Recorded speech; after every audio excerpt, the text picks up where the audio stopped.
The humans stood in the forest clearing, watching as the alien ship rose silently into the sky and disappeared among the clouds. The air felt heavier now, charged with tension. Jack turned to his team, his expression serious but calm. "They're not done with us," he said. "That was just the beginning." Emma nodded, still processing everything she had seen inside the ship. "They wanted us to leave Earth, or else." Ryan gripped his spear tightly, his jaw clenched. "We already made our choice. Now we need to prepare for whatever comes next."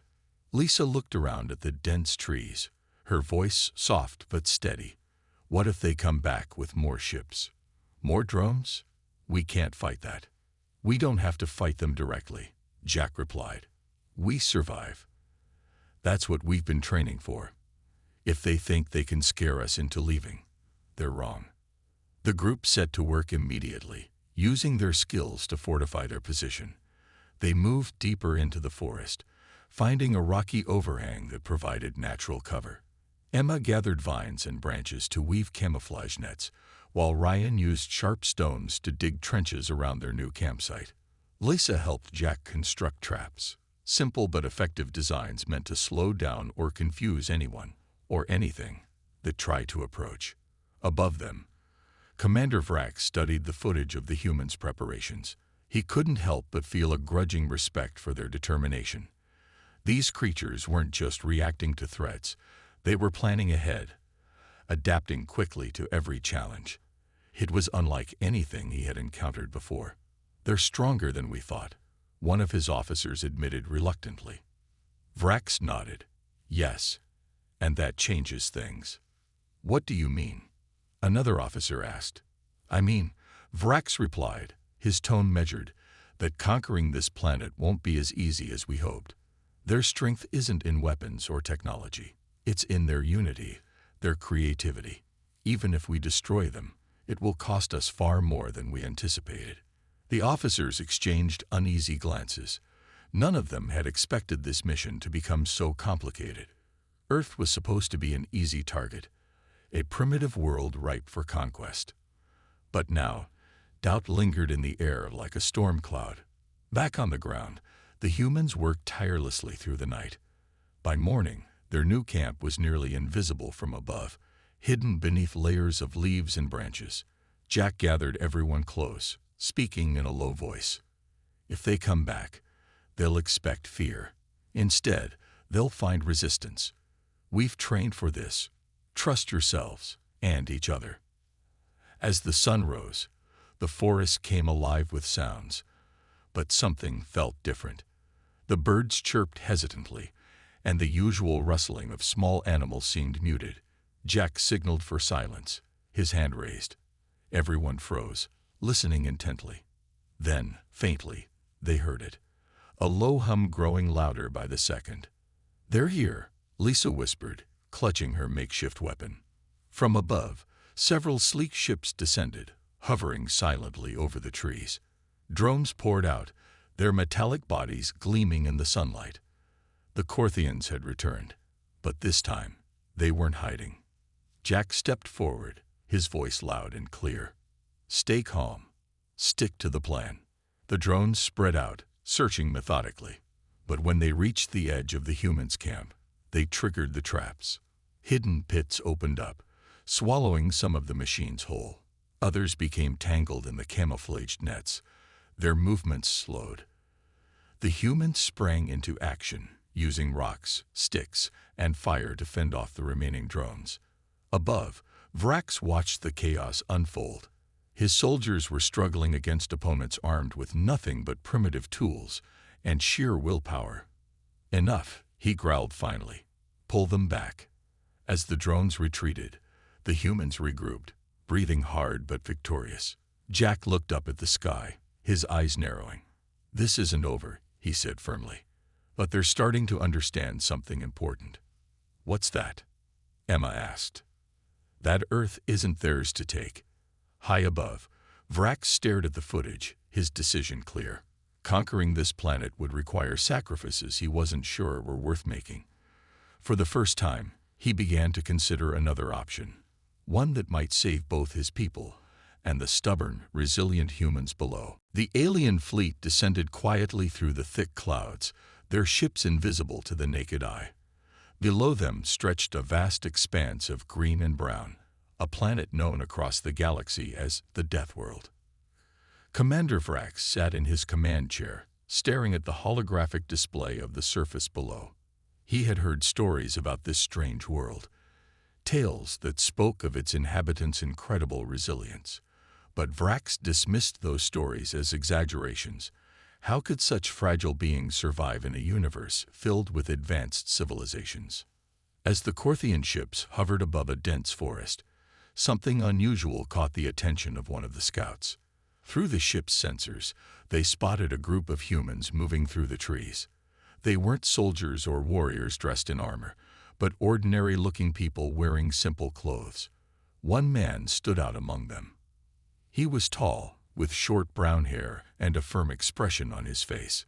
His name was Jack, and he seemed to be leading the group. Jack moved confidently through the forest, barking orders to those following him. Behind him were three others: Emma, a young woman with sharp eyes; Ryan, a muscular man who carried himself like someone used to hard work; and Lisa, a quiet but determined girl who kept glancing around as if expecting danger at any moment. The aliens watched silently from their cloaked ships, their curiosity growing stronger with each passing second. "This is fundamental training," Jack said loudly enough for everyone to hear. "We don't have fancy weapons or shields here. What we do have is our brains, our hands, and the tools we can make." He gestured toward the wilderness around them. "Out here, nature is your enemy, and sometimes it's also your ally." Emma nodded, gripping a long stick she had sharpened into a makeshift spear. Ryan adjusted the straps of his backpack, which contained supplies they would need to survive the next few days. Lisa stayed close to Jack, her eyes scanning the treetops for movement. None of them realized they were being observed by beings far more advanced than anything they had ever encountered. Vrax leaned forward in his seat, studying the humans carefully. Their technology was primitive compared to what the Corthians possessed. Yet there was something about the way they moved, the way they worked together, that intrigued him. These humans didn't seem afraid of their surroundings. Instead, they acted as though they belonged there, as if the forest itself was part of their team. "Focus on the terrain," Jack instructed, pointing ahead. "If you trip over a root or slip on wet rocks, you're not just wasting time. You're putting yourself and everyone else at risk." He demonstrated by stepping lightly over a fallen log, showing how to test the ground before putting weight on it. The recruits mimicked his movements, their steps slow but steady. Even Lisa, who looked nervous at first, began to gain confidence as she followed Jack's advice. From high above, the Corthians continued to observe. One of the scouts muttered under his breath, "These creatures are tougher than they look." Another replied, "Maybe the rumors are true after all." Vrax didn't respond immediately. He kept his gaze fixed on the screen, watching as the humans navigated the treacherous landscape. They climbed steep hills, crossed rushing streams, and even managed to scare off a pack of wild animals without resorting to violence. Each action was deliberate, calculated, not random or chaotic like most species they had encountered. By the time night fell, the humans had set up a small camp near a rocky outcrop. Jack gathered his team around a flickering fire, speaking in a calm but commanding tone. "Tomorrow will be harder," he warned. "But remember why we're here. This isn't just about surviving. It's about proving to ourselves that we can handle whatever comes our way." Unbeknownst to them, the Corthians remained hidden in the skies above, their doubts growing with every passing hour. For now, they would continue to watch, waiting to see if these humans were truly as formidable as they appeared, or if their strength was merely an illusion. The sun rose over the forest, casting golden light through the trees. Jack woke early, his breath visible in the cool morning air. He stood up from his sleeping mat and stretched, glancing around at the others, still asleep near the dying embers of last night's fire. Emma was curled up under a thin blanket, her face peaceful despite the hard ground beneath her.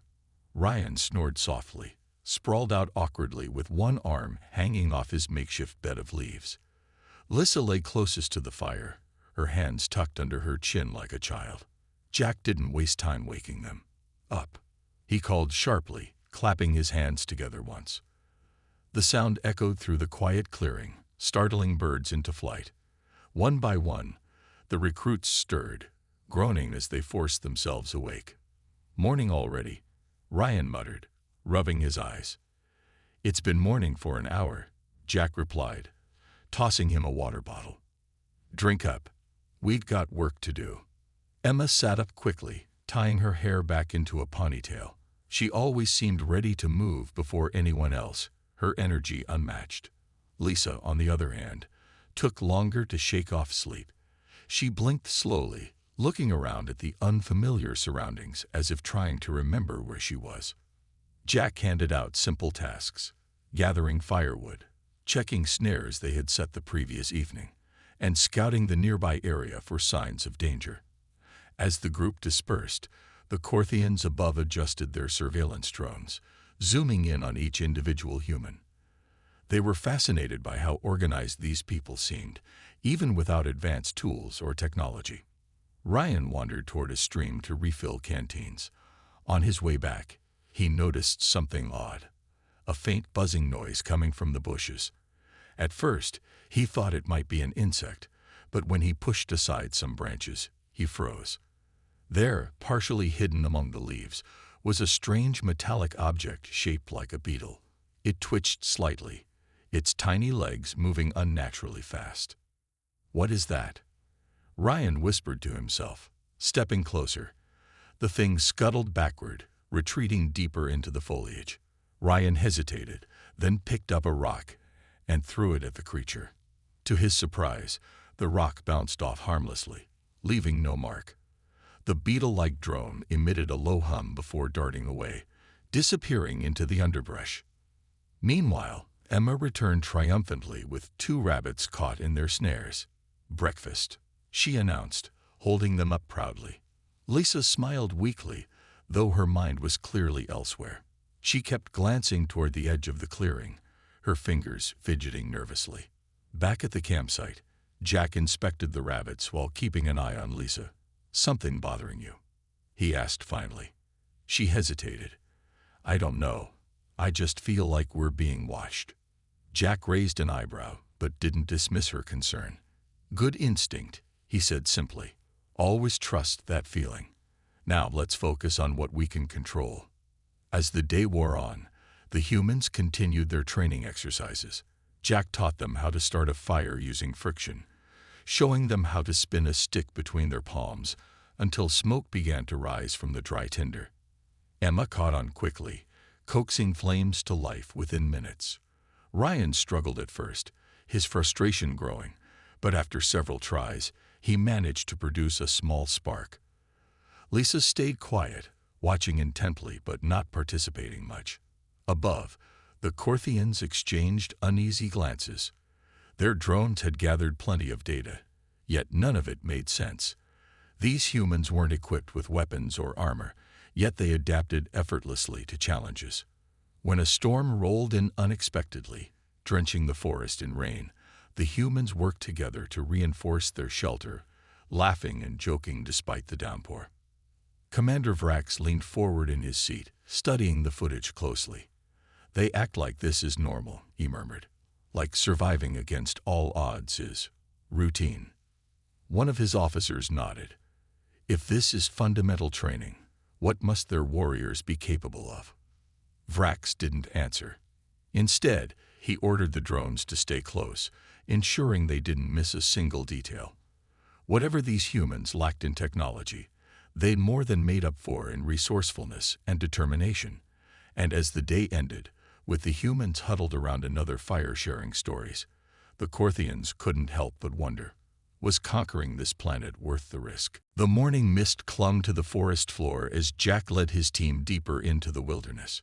The air was damp and heavy, carrying the earthy smell of wet leaves and moss. Each step they took seemed louder than usual, crunching against the soggy ground. Jack paused frequently, scanning their surroundings with sharp eyes. Something about today felt different, off, somehow, but he couldn't quite put his finger on it. "Stay alert," he said over his shoulder, his voice low but firm. "We're not alone out here." Emma frowned, glancing around nervously. "You think there are predators nearby?" "I don't know," Jack admitted, "but we've got more than animals to worry about." He didn't elaborate, but his tone sent a chill through the group. They had all heard stories about strange sightings in these woods, lights in the sky, odd noises at night, things that couldn't be explained. None of them wanted to believe those stories were true, but deep down, they weren't sure anymore. Ryan tightened his grip on a thick branch he'd been using as a walking stick. "What do you mean, more than animals?"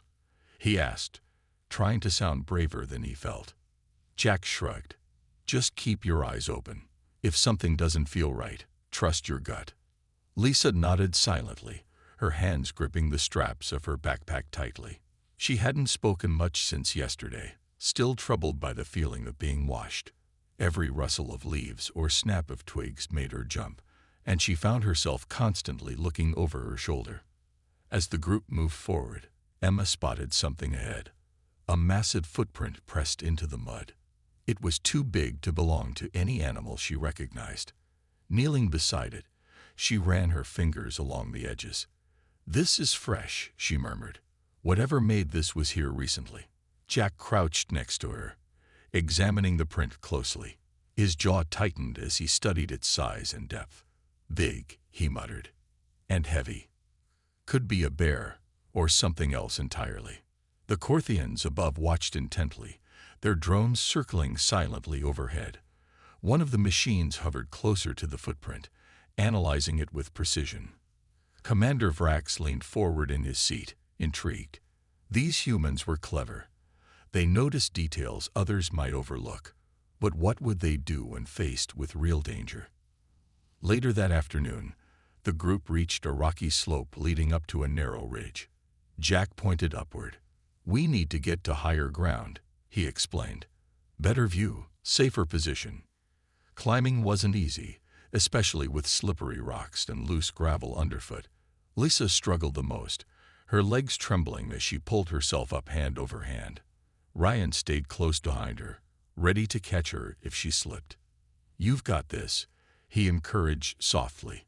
"Just focus on the next step." Near the top, Emma froze suddenly, pointing ahead. A shadow moved across the rocks, a sleek, metallic shape darting between boulders. It looked almost like an animal, but its movements were too smooth, too deliberate. Before anyone could react, it vanished into a crevice. "What was that?" Emma whispered, her voice shaking. Jack's expression darkened. "Not sure," he said, "but it's definitely not natural."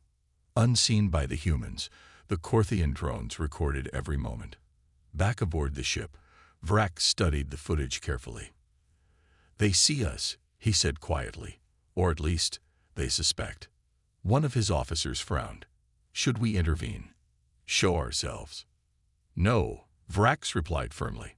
"Not yet. Let's see how far they can go."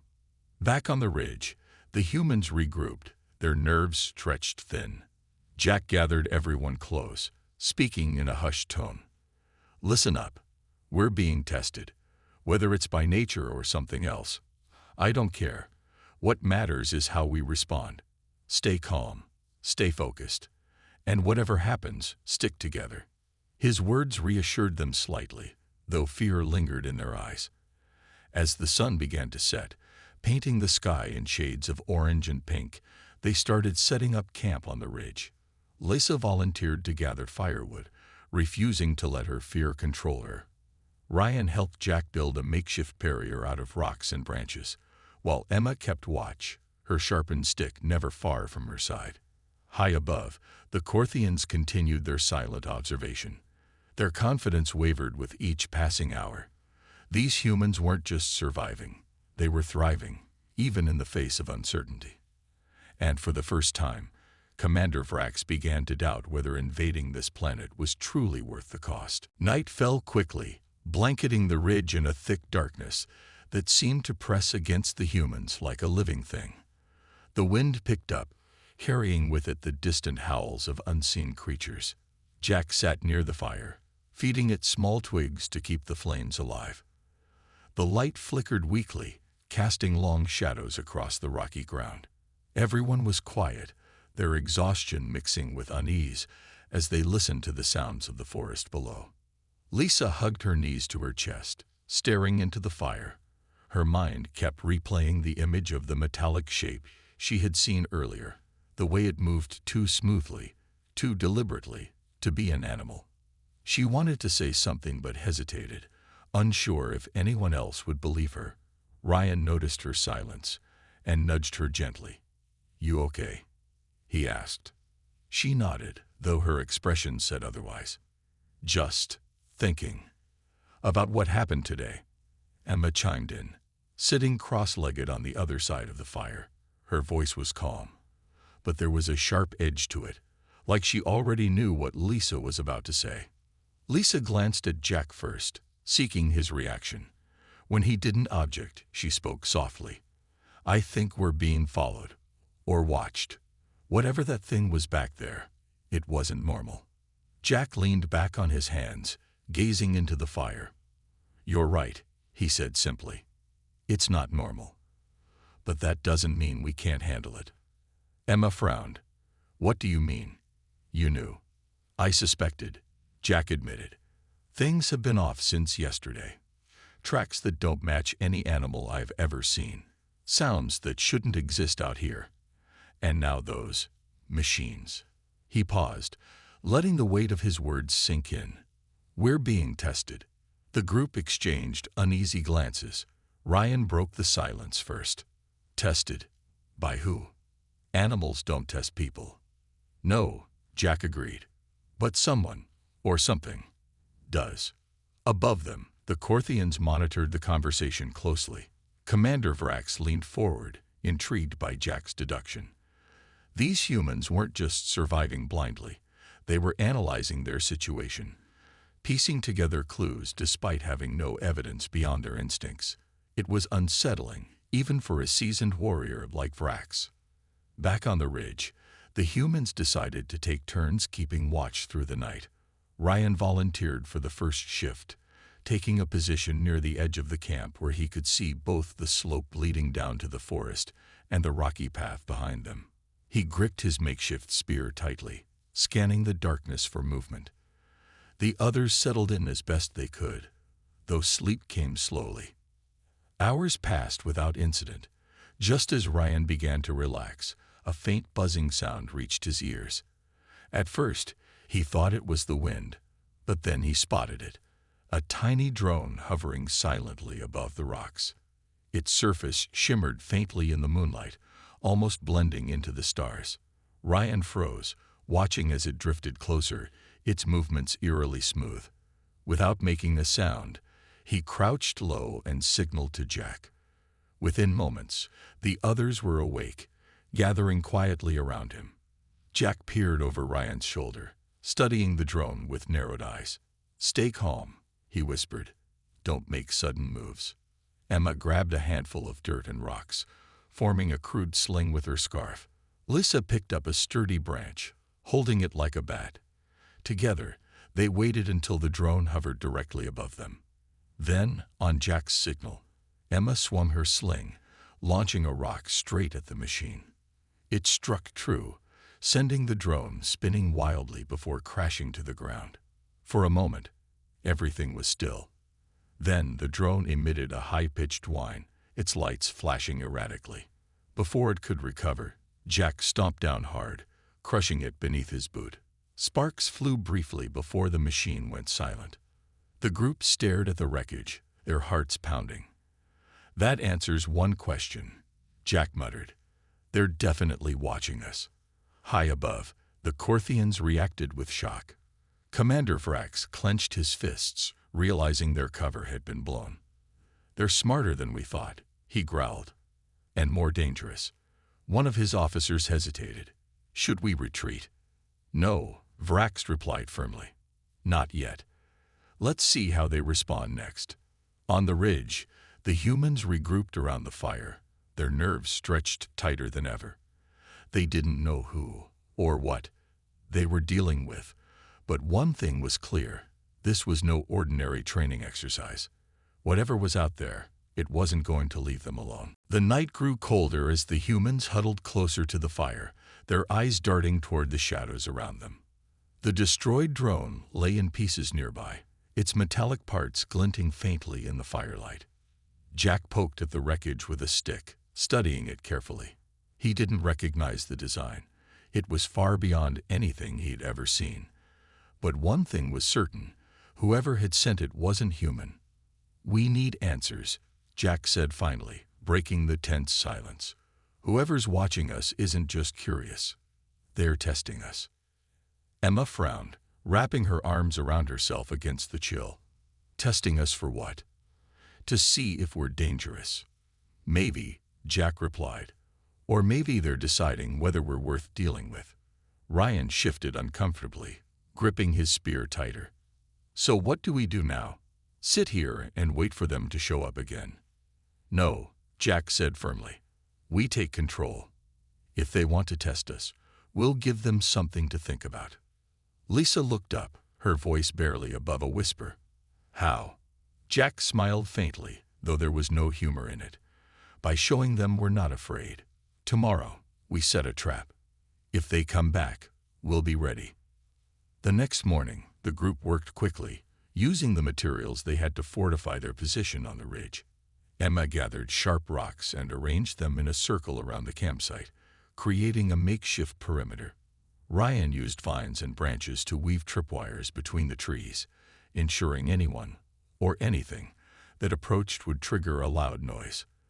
Lisa helped Jack dig shallow pits near the edge of the slope, covering them with leaves and twigs to make them look natural. As they worked, the Corthians watched from above, their drones recording every move. Commander Vrax leaned forward, his expression unreadable.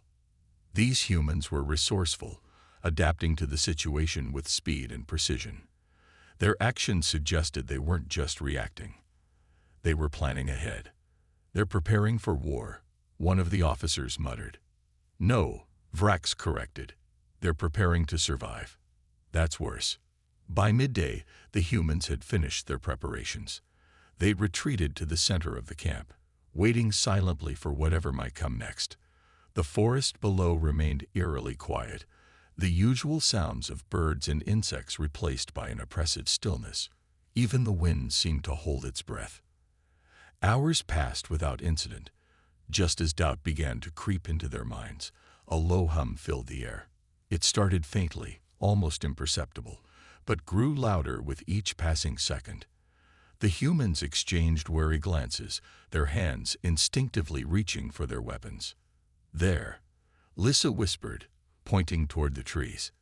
A sleek, insect-like drone emerged from the foliage, its movements deliberate and cautious. Behind it came another, and then another. Within moments, half a dozen drones surrounded the camp, their glowing sensors scanning the area. Jack signaled for everyone to stay calm. "Wait for it," he murmured. The first drone stepped onto one of the tripwires, triggering a loud snap. Instantly, a cascade of rocks tumbled down from the trees above, narrowly missing the machine. Startled, the drones scattered, their buzzing growing louder and more erratic. One of them flew too close to the edge of the slope, where it slipped into one of the hidden pits, crashing harmlessly to the bottom. "Now," Jack shouted. Emma hurled a handful of dirt and rocks at the nearest drone, temporarily blinding its sensors. Ryan charged forward, swinging his spear like a battering ram, knocking another drone off balance. Lissa grabbed a burning branch from the fire and swung it wildly, forcing two more drones to retreat. The machines buzzed angrily, their movements becoming less coordinated as they tried to regroup. Above, the Corthians watched in stunned silence. This wasn't supposed to happen. These humans were fighting back, not with advanced weapons or technology, but with sheer determination and teamwork. Commander Vrax clenched his fists, realizing they had underestimated their opponents. Finally, The drones retreated, disappearing into the forest as quickly as they had arrived. The humans stood panting, their bodies tense but victorious.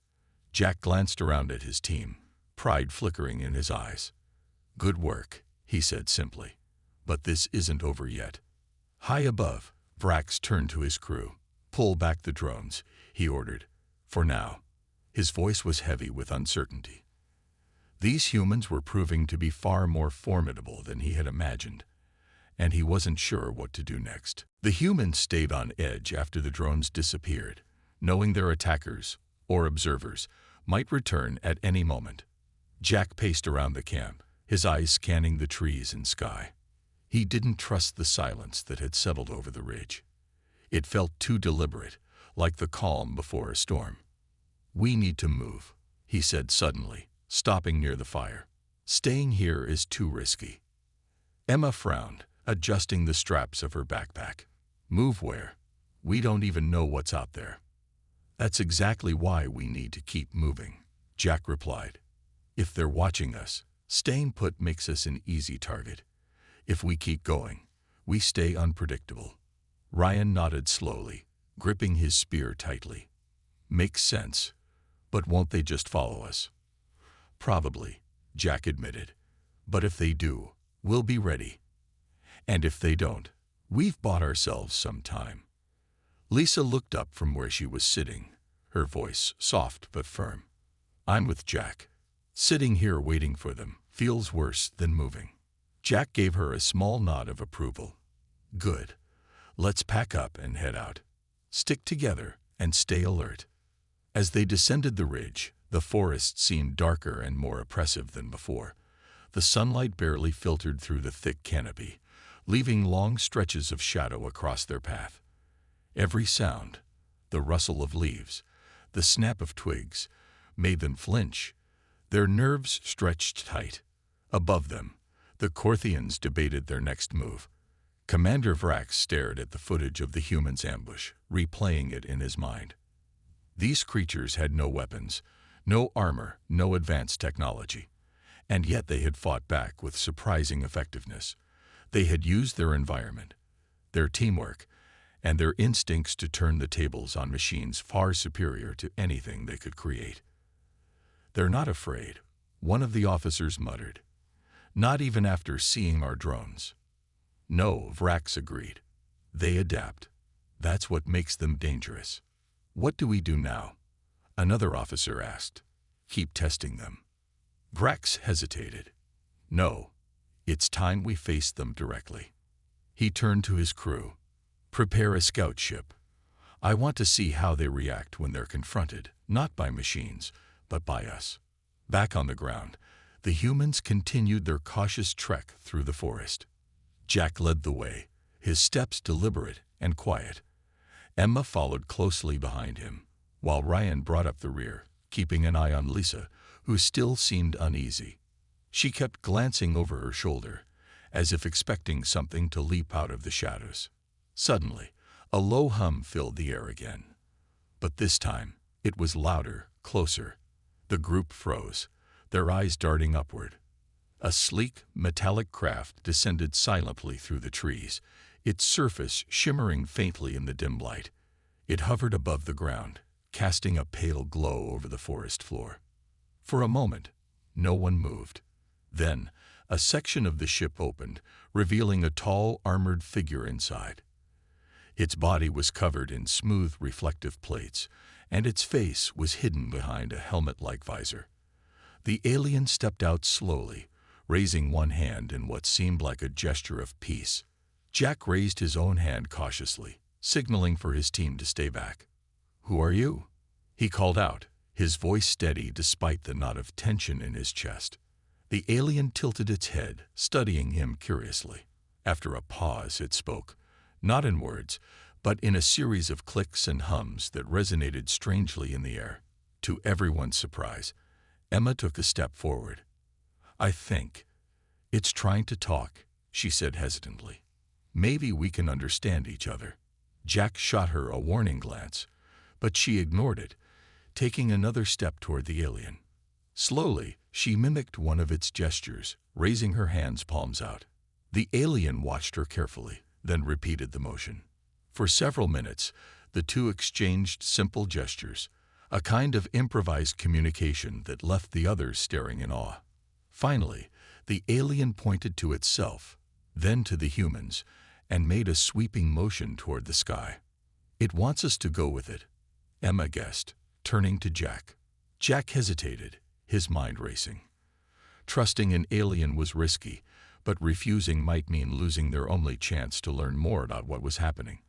"We don't have much choice," he said finally. "Let's hear them out." The alien nodded, stepping aside to allow them into the ship. As the humans climbed aboard, the Corthian vessel rose silently into the air, disappearing into the clouds above. For better or worse, humanity's first direct contact with an alien species had begun. The inside of the alien ship was unlike anything the humans had ever seen. The walls shimmered faintly, as if alive, and the air smelled strange, clean but metallic.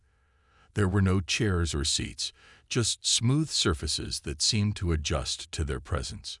Jack and his team stood close together, their eyes darting around nervously. None of them spoke, unsure of what to expect next. The alien who had greeted them earlier stepped forward, its movements fluid and deliberate. It raised one hand again, this time pointing to a glowing panel on the wall. A series of symbols appeared, shifting and changing rapidly. Emma squinted at them, trying to make sense of the patterns. "It's like it's trying to teach us something," she murmured. Jack frowned. "Or test us." The alien paused, tilting its head slightly, as if considering her words. Then it gestured toward Emma, inviting her closer. She hesitated, glancing back at Jack. He gave her a small nod, and she stepped forward cautiously. The alien touched the panel again, and the symbols slowed down, becoming simpler.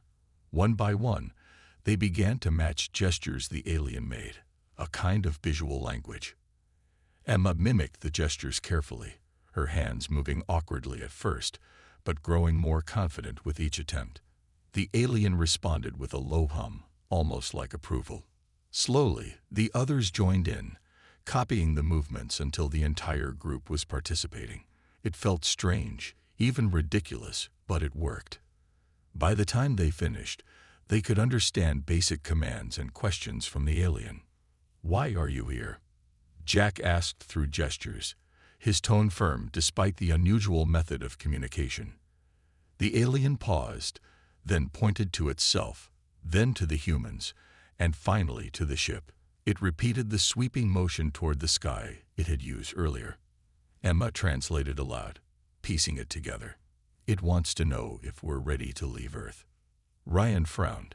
"Leave Earth? Why would we do that?" Jack held up a hand to silence him. "Ask why," he told Emma.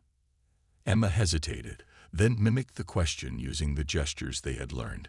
The alien responded by showing an image on the glowing panel, a map of stars, with Earth marked clearly in the center.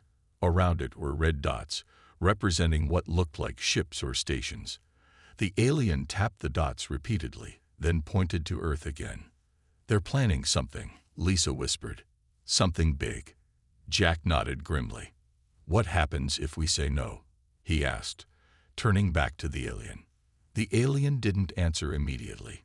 Instead, it showed another image. Earth engulfed in flames, cities crumbling, oceans boiling away. The message was clear. Refusal meant destruction. Emma swallowed hard, her voice barely audible. "They're giving us a choice. Leave or fight." The group exchanged uneasy glances. Ryan tightened his grip on his spear, though it seemed useless against such advanced technology. "We can't just run," he said firmly. "If we leave, we're leaving everyone else behind." Lisa nodded, her fear replaced by determination. "He's right. We have to stand our ground." Jack turned back to the alien, his expression unwavering. Through gestures, he conveyed their decision. They would not abandon their home. The alien studied him for a long moment, then let out a series of clicks that echoed through the ship. Its posture shifted slightly, as if surprised or impressed. Above, Commander Vrax watched the exchange from his command ship. His officers were silent, their faces tense. They refused, one of them muttered. Even knowing what's at stake, they chose to stay. Vrax leaned back in his seat, his mind racing. These humans were different from any species they had encountered before. They were willing to risk everything to protect their world, even when faced with overwhelming odds. For the first time, he questioned whether conquering Earth was truly worth the cost.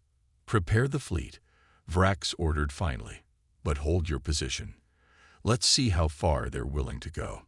As the alien ship descended back to Earth, the humans stepped out onto the forest floor, their resolve stronger than ever. They didn't know what challenges lay ahead, but one thing was certain: they weren't going to give up without a fight. Commander Vrax sat in silence aboard his command ship, staring at the holographic display of Earth below. The planet shimmered faintly in shades of blue and green, a stark contrast to the cold, mechanical interior of the Corthian vessel. His officers stood nearby, waiting for orders, their expressions tense. None of them had expected this mission to become so complicated. "They're stronger than we thought," one officer repeated hesitantly, echoing what everyone was thinking. Vrax didn't respond immediately. Instead, he replayed the footage of the humans' latest defense, the way they had turned the forest into a battlefield, using traps and teamwork to outsmart machines far more advanced than anything they could create. It wasn't just their ingenuity that troubled him, it was their resolve. These creatures didn't back down, even when faced with overwhelming odds. They adapted, fought, and survived, traits that made them dangerous opponents. "We underestimated them," Vrax said finally, his voice low but firm. "And now we must decide. Is conquering this planet worth the cost?" The officers exchanged uneasy glances. None dared to speak. Conquering new worlds was the Corthian Empire's way of expanding its power, but Earth was different. Its inhabitants were unlike any species they had encountered before, resilient, resourceful, and unwilling to surrender. Even without advanced weapons or technology, the humans posed a threat that couldn't be ignored. "What are our options?" another officer asked cautiously. Vrax leaned back in his seat, his mind racing. "We have two choices," he began. "We can press forward, destroy their defenses, and claim the planet by force. But doing so will cost us ships, soldiers, and time. Or," he paused, considering his next words carefully, "or we can withdraw and leave them be." "Withdraw?" one officer blurted out, unable to hide his surprise. "After all this?" "Yes," Vrax replied, his tone sharp. "If we continue, we risk losing more than we gain. These humans are not primitive. They are fighters. And if we push them too far, they may find ways to retaliate in ways we cannot predict." The room fell silent as the officers absorbed his words. For centuries, the Corthians had relied on brute force to conquer weaker civilizations. But Earth was proving to be an exception, a world where strength wasn't defined by weapons or armor, but by unity and determination. Back on the ground, Jack and his team rested briefly after the battle, their bodies weary, but their spirits unbroken. They had managed to hold their ground against the alien forces, but none of them believed the fight was over. As they regrouped beneath the rocky overhang, Lisa voiced what everyone was thinking. "What happens now?" she asked softly, her eyes scanning the sky. "They'll come back, won't they?" Jack nodded. "Probably. But every time they do, we'll be ready." Emma glanced at him, her brow furrowed. "Do you think they'll give up? I mean, why would they keep attacking if we keep fighting back?" "It's hard to say," Jack admitted. "But if they're smart, they'll realize something important, that Earth isn't theirs to take." High above, Vrax reached his decision. Turning to his crew, he gave the order they hadn't expected to hear. "Signal the fleet. We're leaving." The officers stared at him in stunned silence. "Are you sure, Commander?" one of them asked. "Yes," Vrax replied firmly. Earth has proven itself unworthy of conquest. These humans are resilient, adaptable, and united. Attacking them further would only lead to unnecessary losses for both sides. As the Korthian fleet began its retreat, Vrax sent a final message to the humans through their communication system. It was brief but clear. Your kind is unlike any we have encountered. We will not return. Below, Jack and his team watched as the alien ships disappeared into the horizon, their glowing trails fading from sight. For a moment, no one spoke. Then Emma broke the silence with a small laugh. Did we really just scare off an alien invasion? Jack smiled faintly, though his expression remained serious. Not scare them off. Make them think twice. The humans returned to their camp, their victory bittersweet. They had defended their home, but they knew Earth might face other threats in the future. Still, as they sat around the fire that night, there was a sense of pride in what they had accomplished. Together, they had proven that humanity's greatest strength wasn't technology or weapons. It was the refusal to give up, no matter the odds. And somewhere in the vastness of space, Commander Vrax gazed at the stars, wondering if his decision had been the right one. One thing was certain. Earth would not soon be forgotten. The fire crackled softly in the darkness as Jack and his team sat together beneath the stars. The forest around them was quiet now, the usual sounds of nocturnal creatures slowly returning after the chaos of the day. Exhaustion weighed heavily on their shoulders, but none of them could sleep just yet. Too much had happened, and too many questions lingered in their minds. "We did it," Ryan said finally, breaking the silence. His voice was low, almost disbelieving. "We actually stood our ground against aliens." Emma nodded, her hands wrapped tightly around a cup of water. "Yeah, but why? Why did they leave? I thought they came here to take over." Jack leaned forward, poking at the fire with a stick. Maybe they realized something important, that Earth isn't an easy target. They saw what we're capable of and decided it wasn't worth the fight. Lisa hugged her knees to her chest, staring into the flames. "But what about next time?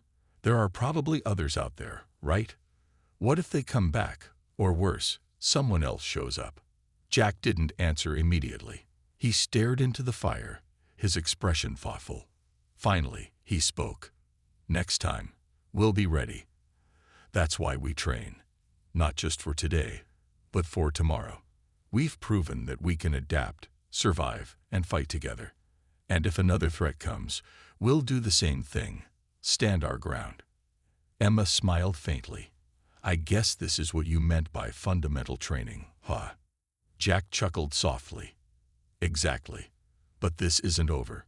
Not by a long shot." The days that followed were filled with preparation. Jack and his team dismantled their traps and gathered their supplies, but instead of heading home, they began teaching others what they had learned.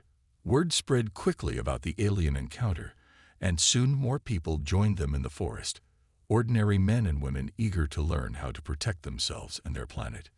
Jack stood before the growing group, his voice steady and clear. "What we faced was just the beginning. Out there, among the stars, there are dangers we can't even imagine. But here on Earth, we have something no one else does: each other. Together, we're stronger than any weapon, smarter than any machine." As the weeks passed, the makeshift camp became a training ground. People from nearby towns arrived, bringing tools, food, and determination. They practiced building shelters, setting traps, and working as a team. Slowly but surely, they transformed fear into action, uncertainty into strength. High above, Commander Vrax watched Earth from the safety of his ship. Though the Korthians had retreated, he couldn't shake the memory of those humans. Their resilience, their creativity, their refusal to surrender. He had made the right decision. He knew that now. Conquering Earth would have been a Pyrrhic victory at best, costing far more than it was worth. But as he gazed at the distant blue planet, he couldn't help but wonder, what if humanity continued to grow stronger? What if, one day, they'd ventured beyond their world, seeking answers, or perhaps revenge? Commander, one of his officers interrupted his thoughts. What do we do now? Vrax turned away from the viewport, his expression unreadable. We move on. But we remember Earth. Its people may seem primitive now, but they won't stay that way forever. One day, they might join us among the stars. The officer frowned. You think they'll become a threat? No, Vrax replied firmly. I think they'll become something far greater, a force to be respected, not feared. Back on Earth, Jack led his group through the forest, their steps lighter than before. They weren't just survivors anymore. They were guardians, protectors of a planet that had proven itself unyielding. The scars of battle remained, but so did the lessons they had learned. As they climbed a hill overlooking the vast expanse of trees and rivers, Jack stopped and turned to face them. This is our home, he said simply, and no matter who, or what, comes next, we'll be ready. The others nodded, their faces set with determination. They didn't know what the future held, but one thing was certain: humanity's story was far from over. Together, they would face whatever came their way. And they would never give up.